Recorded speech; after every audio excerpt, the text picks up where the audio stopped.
Well, my question is, how do we change the world? How do we think about our work? How do we think about knowledge? How do we understand how people think about knowledge, how people think about their lives? These are the, how do we think about inequalities, inequities?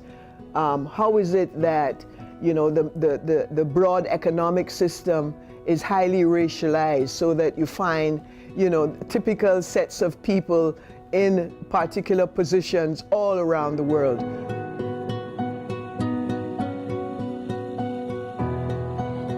Well, one could say that describe me as a Caribbeanist, which is a fairly fair reference, so long as it's realized that, my work also recognizes and foregrounds the Caribbean's pivotal contribution to the making of modern world processes, threaded through, say, Atlantic spaces and beyond the Atlantic as well. So it's a sort of, I'm a global Caribbeanist, or Caribbeanist interested in global studies that are cited within the Caribbean and cited through the Caribbean as well.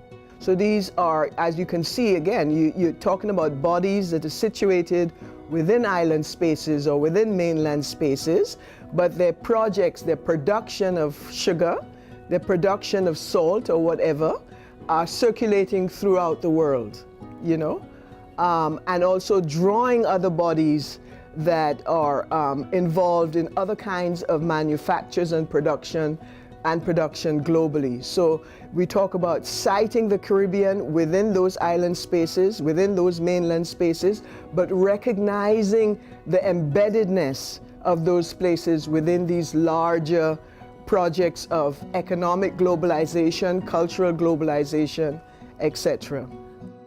I like teaching students, period, but Duke students, I find, are curious and for the most part are able to run with ideas, take the initiative. I get a lot of students who, my courses ask them to construct questions rather than answers, and to think about the answers to those questions based on the particular themes within the class.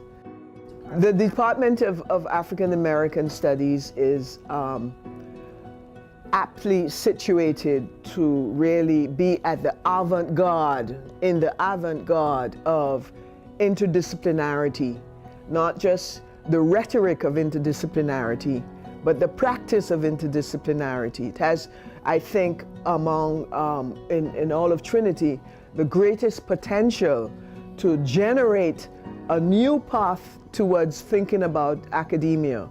It allows for, the immediate sort of association with people who do other works in other kinds of areas.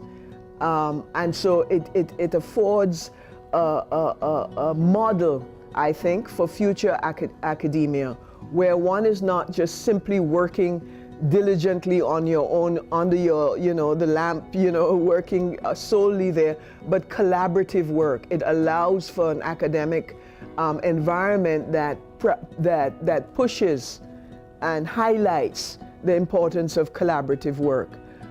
Because the objective, as I said, my research question you asked me, is really about how do we change the world? Because fundamentally, I think we're all agreed that we are living in a moment of flux and crisis.